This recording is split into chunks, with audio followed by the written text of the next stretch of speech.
കാരണം മോഷ്ടാക്കളുടെ മുന്നിൽ പരാജയപ്പെട്ട് പിന്മാറിയിട്ട് കാര്യമുള്ളൂ. എന്റെ ശാർക്കര പൊന്നമ്മതി സത്യമായിട്ട് 7 ഓവർ മീൻ ഇവിടെ കൊണ്ടിട്ട് കാക്ക ഇല്ലാന്ന് വെച്ചാൽ ഇത് എന്താ രൂപമാര് കാണിച്ചുകൊണ്ടിരിക്കുന്നത്? നിയമത്തിനനുസൃതമായ കാര്യങ്ങളെ നമുക്കിവിടെ ചെയ്യാൻ കഴിയും. നിയമത്തിന് അതീതമായിട്ടുള്ള ഒരു കാര്യവും ഇവിടെ ചെയ്യാൻ കഴിയും. നമസ്കാരം. നമ്മൾ കുറച്ചു കാലം മുന്നേ ഒരു വാർത്ത ചെയ്തായിരുന്നു. അതായത് ഷഹനാസക്കയുടെ കാര്യമാണ്. പ്രവാസിയായിരുന്നു അദ്ദേഹം. വന്ന് അദ്ദേഹത്തിന് സമ്പാദ്യമൊക്കെ ഉപയോഗിച്ച് ഒരു സ്ഥലം വാങ്ങി അവിടെ ഒരു മീൻ വളർത്തൽ കേന്ദ്രം ആരംഭിച്ചു. പക്ഷേ അത് ഒരു സാമൂഹിക ദ്രോഹികൾ അതിനകത്ത് വിഷം കലക്കി എല്ലാ മീനുകളും മരിച്ചു. അതേ സാമ്പത്തികമായിട്ട് വലിയ കടക്കടിയിലായി, ഒരുപാട് വിഷയമായി. ഞങ്ങൾ ആ വാർത്തയ്ക്ക് തന്നെ ഒരുപാട് പ്രേക്ഷക പിന്തുണ ഒരുപാടുണ്ടായിരുന്നു. എല്ലാവരും വീണ്ടും അന്വേഷിച്ചുകൊണ്ടിരിക്കുകയാണ്. കാരണം ഷഹനാസയുടെ അപ്പോഴത്തെ അവസ്ഥ എന്താണ് പുള്ളിക്കാരനും കരകയറിയോ അല്ലെങ്കിൽ കടക്കടിയിൽ പോയതിൻ്റെ അവസ്ഥ നമ്മളോട് ചോദിക്കാനുണ്ടായിരുന്നു. അപ്പോൾ എനിക്കത് ചെയ്തിരിക്കുന്ന ഫോളോ അപ്പ് വാർത്തയാണ്. ഷഹനാസയ്ക്ക് കൂടെ ഉണ്ട്. ഇപ്പോഴത്തെ അവസ്ഥ വീണ്ടും ഇല്ല, ഇപ്പോഴത്തെ ഞാനാണ് ഇവിടെ കേട്ടോ. ഞാൻ പറഞ്ഞു തരും. ഇന്ന് എന്നെ 7 കവർ മീനിനെ ഇവിടെ കൊണ്ടിട്ട് എന്റെ ശാർക്കര പൊന്നമ്മതി സത്യമായിട്ട് 7 ഓവർ മീനിനെ ഇവിടെ കൊണ്ടിട്ട് കാക്ക ഇല്ലാന്ന് വെച്ചാൽ ഇത് എന്താ രൂപമാര് കാണിച്ചുകൊണ്ടിരിക്കുന്നത്? ആരെന്ന് എനിക്കറിയില്ല. മനസ്സ് തുറന്നാണ് ഞാൻ പറയുന്നത്. ഇത്രയും മീൻ കുഞ്ഞുങ്ങളെ ഫിഷറീസ് ഓപ്പൺ ഇന്ന് രാവിലെ അല്ലാതെ കൊടുത്ത് കൊഞ്ചിന്റെ കുഞ്ഞുങ്ങളെ കൊടുത്തായിരുന്നു. ഇത്രയും വിഷയം ഉണ്ടായിട്ട് ഫിഷറീസ് പോലെ സഹായിച്ചോ? ഇന്നും രാവിലെ 7 കവർ കരിമീൻ കുഞ്ഞുങ്ങളെ തന്നു. അതുകൊണ്ട് ഒന്ന് നിക്ഷേപിച്ചിട്ടുണ്ട്. പക്ഷേ ഇവിടെ സ്ഥിരമായിട്ട് മോഷണം അത് തുടർച്ചയായിട്ട് നടക്കുന്നു. അതൊന്ന് അവസാനിപ്പിച്ച് കിട്ടിയെങ്കിൽ മാത്രമേ ഇവിടെ എന്തെങ്കിലും ചെയ്ത് കാര്യങ്ങൾ മുന്നോട്ട് കൊണ്ടുപോകാൻ കഴിയും. അകത്തേക്ക് വേണം. ഇവിടെ നമുക്ക് ഒരു ഒരു സ്ഥിരമായിട്ടൊരു കാവൽ നിൽക്കാതെ നടക്കുന്ന കാര്യമാണോ അത്? തീർച്ചയായിട്ടും നമ്മൾ ഇനിയിപ്പോൾ കാവൽ പോലീസുകാർക്കൊന്നും പറ്റത്തില്ല. അവർക്ക് അത്രയും സ്ട്രെങ്ത് ഇല്ല, മാൻ പവർ ഇല്ല. ഉണ്ട്, അവർക്ക് മാൻ പവറൊക്കെ ഉണ്ട്. അവർ വരുമ്പോഴും പോകുമ്പോഴും ഒന്നും ഇവരെ ഒന്നും പിടികിട്ടുന്നില്ല. അവരതിന് മാക്സിമം ശ്രമിക്കുന്നുണ്ടെന്ന് തന്നെയാണ് ഞാൻ പലപ്പോഴും വിളിക്കുമ്പോഴും ഒക്കെ അവർ പറയുന്നത്. അല്ല, ഇതിനിപ്പോൾ ശാശ്വതമായൊരു പരിഹാരമില്ല. നിങ്ങളെ ഇടുന്നു, ആൾക്കാർ കൊല്ലുന്നു, പിടിച്ചോണ്ട് പോകുന്നു, അതിന് ശാശ്വത പരിഹാരമില്ലേ? അങ്ങനെ നിങ്ങളെപ്പോലുള്ള കർഷകരൊക്കെ ജീവിക്കും. ഈ ചുറ്റുപാടുകളിൽ ഉള്ളവർ തന്നെയാണ് ഇത്തരം കാര്യങ്ങൾക്ക് സപ്പോർട്ട് ചെയ്യുന്നത്.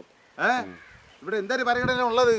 ഞാൻ പറഞ്ഞ എന്തൊരു പരിഗണന ഉള്ളത്? അല്ല, ഒരു കർഷകന്റെ ദുഃഖമാണ് നമ്മൾ കാണിക്കുന്നത്. കർഷകന്റെ ദുഃഖം തന്നെ ഞാൻ പറയുന്നത്. ഞാൻ നെഞ്ച് കൈവച്ച് തന്നെ പറയുന്നത് കർഷകന്റെ ദുഃഖം തന്നെ. ഞാൻ പറയുന്നത് കർഷകന്റെ ദുഃഖം തന്നെയാണ് കുമാർ പറയുന്നത്. വീണ്ടും എല്ലാം നഷ്ടപ്പെട്ടതിന് ശേഷവും വീണ്ടും ഫിഷറീസ് വകുപ്പിൻ്റെ സഹായത്തോടു കൂടി തന്നെയാണ് കുഞ്ഞുങ്ങളെ നിക്ഷേപിക്കുകയും ബാക്കിയുള്ള കാര്യങ്ങൾ തുടർന്ന് മുന്നോട്ട് ചെയ്തു പോവുകയും ചെയ്യുന്നത്. എനിക്ക് വിഷമമുണ്ട്. എനിക്ക് വിഷമമില്ല, എനിക്ക് വിഷമമുണ്ട്. ഞാൻ ഈ കിടന്ന് നോക്കിക്കൊണ്ടെന്ന് എനിക്ക് വിഷമമുണ്ട്. ഇല്ല, ആ വല അറുത്ത് കീറിയാണ് അവരിവിടെ കയറുന്നത്. ആ കെട്ടവത്താണ് കയറിയത്. ഈ ഇടയ്ക്കും അവരത് ചെയ്ത്. അത്രയും മനസ്സിന് വിഷമമുള്ളതുകൊണ്ട് തന്നെയാണ് പറയുന്നത്. എനിക്ക് ഷാനവാസയാക്കാനേ ആരെയും വേണ്ടിയാണ് ഞാൻ കിടന്ന് ഇത് ചെയ്തുകൊണ്ട് എനിക്കറിയാം. ഞാൻ ഓരോ ദിവസം തോറും മരാറെ ഈ ഓരോ ഇത് ഹോള് വീഴുന്നു, അത് ചെയ്യുന്നു, അത് വീഴുന്നു എന്ന് നോക്കിയാണ് ഞാൻ ശ്രദ്ധിക്കുന്ന ഒരു വ്യക്തിയാണ് ഞാൻ. മോഷ്ടാക്കളെയും ക്രിമിനലുകളെയും ഭയന്നുകൊണ്ട് നമ്മൾ ഈ ഒരു കാര്യം ഉപേക്ഷിക്കില്ലല്ലോ ഒരിക്കലും.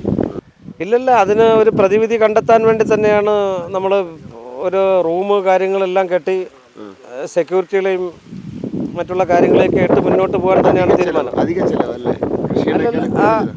തീർച്ചയായിട്ടും. കാരണം മോഷ്ടാക്കളുടെ മുന്നിൽ പരാജയപ്പെട്ട് പിന്മാറിയിട്ട് കാര്യമുള്ളൂ. കാരണം കുറച്ച് രാഷ്ട്രീയക്കാർക്കും മറ്റുള്ളവരെ കാരണം ഈ ശരീരം വിയർക്കാതെ തിന്നണമെന്നുള്ള ചില മോഹം, അവർക്കൊരു നാട് നന്നാകണമെന്നുള്ളൊരു മോഹമല്ല. അവരിലൊക്കെ ഉണ്ടായ ചില അപാകതകളാണ്. പലരും പണത്തിന് വേണ്ടി ഈ ഗേറ്റ് കടന്നിങ്ങനെ കയറി വരുമായിരുന്നു.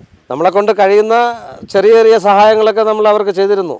അപ്പം നിയമവിരുദ്ധമായ കാര്യങ്ങൾ, നിയമത്തിനനുസൃതമായ കാര്യങ്ങളെ നമുക്കിവിടെ ചെയ്യാൻ കഴിയൂ. നിയമത്തിന് അതീതമായിട്ടുള്ള ഒരു കാര്യവും ഇവിടെ ചെയ്യാൻ കഴിയില്ല. നമ്മൾ അത്രയും കൃത്യമായിട്ട് അതിൻ്റെ ഒരു കാരണങ്ങൾ കൊണ്ട് കളക്ട്രേറ്റ് വരെ നമ്മൾ പരാതികളും കാര്യങ്ങളുമായിട്ട് പോകേണ്ടി വന്നിട്ടുണ്ട്. ഇവിടെ ഇങ്ങനെ ഒരു സ്ഥലം അയച്ച് എന്തെങ്കിലുമൊക്കെ ചെയ്യാൻ പ്ലാൻ ചെയ്ത പ്രവാസിയോട് ചോദിച്ചത് ലക്ഷങ്ങളാണ്. അതും ഇവിടെ ഭരിക്കുന്ന പഞ്ചായത്തിൻ്റെ അധികൃതരാണ് കാശ് ചോദിച്ചത്.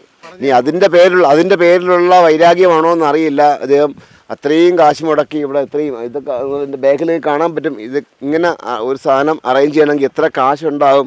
അതൊക്കെ ഒരു സാധാരണ പ്രവാസിക്ക് എന്തൊക്കെ ചെയ്യാൻ പറ്റുമെന്ന് നമുക്ക് മനസ്സിലാക്കാൻ പറ്റും. കാരണം ഇത്രയും വിഷയങ്ങളുണ്ട്.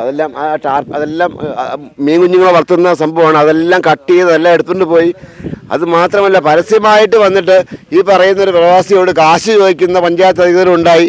അങ്ങനെ ഒരുപാട് കാര്യങ്ങളുണ്ടായി. ഞങ്ങൾ ആ വാർത്ത ചെയ്തപ്പോൾ ലക്ഷക്കണക്കിന് ആൾക്കാരാണ് ആ വാർത്ത കണ്ടത്. ഒരുപാട് പേര് വിളിച്ച് അതിൻ്റെ ഫോളോപ്പ് ചോദിച്ചിട്ടുണ്ട്. ആ ഫോളോപ്പ് അന്വേഷിക്കാൻ വേണ്ടിയാണ് ഇന്ന് നമ്മൾ ഇവിടെ വക്കത്ത് എത്തിയിരിക്കുന്നത്. എന്തായാലും ഇപ്പോഴും അദ്ദേഹത്തിൻ്റെ സങ്കടവും അദ്ദേഹത്തിൻ്റെ ജോലിക്കാരുടെ സങ്കടവും ഒക്കെ മനസ്സിലാക്കാൻ പറ്റും. കാരണം അവിടെ അധ്വാനമൊക്കെ വെറും എന്താ പറയുക, വെള്ളത്തിൽ വരച്ച വര പോലെ മാഞ്ഞു പോകുന്നത് കാണുമ്പോൾ ഏതൊരു കർഷകനും സങ്കടം ഉണ്ടാവും. ആ സങ്കടമാണ് അവരെന്നോട് പറഞ്ഞത്. നമ്മളത് മനസ്സിലാക്കുന്നു. ഇതിനൊക്കെ പരിഹാരം ഉണ്ടാക്കേണ്ടത് ബന്ധപ്പെട്ട സർക്കാർ സംവിധാനങ്ങളാണ്. പരിഹാരം ഉണ്ടാക്കണം. പ്രവാസിയൊക്കെയാണ് നീണ്ട വർഷങ്ങൾ ഭാര്യയും കുഞ്ഞുങ്ങളെയും കാണാതെ പ്രവാസ ലോകത്ത് കഴിഞ്ഞ് കാശുണ്ടാക്കിക്കൊണ്ട് ഇൻവെസ്റ്റ് ചെയ്യുമ്പോൾ ഇവിടെ പിടിച്ചു പറിക്കാൻ നിൽക്കുന്ന രാഷ്ട്രീയക്കാരും കൊള്ളക്കാരൊക്കെ ഉള്ള സ്ഥലത്തേക്കാണ് തിരിച്ചു വരുന്ന ഒരു യാഥാർത്ഥ്യം മനസ്സിലാക്കുമ്പോൾ അദ്ദേഹവും തളർന്നു പോകുന്നു. കൂടെ നിൽക്കേണ്ട നമ്മളൊക്കെയാണ്. വിസ്മേസിനോണ്ടേക്ക് അവർ അനീഷ് മംഗലാപുരത്തിനൊപ്പം സീത് മലർ സൈനിങ്.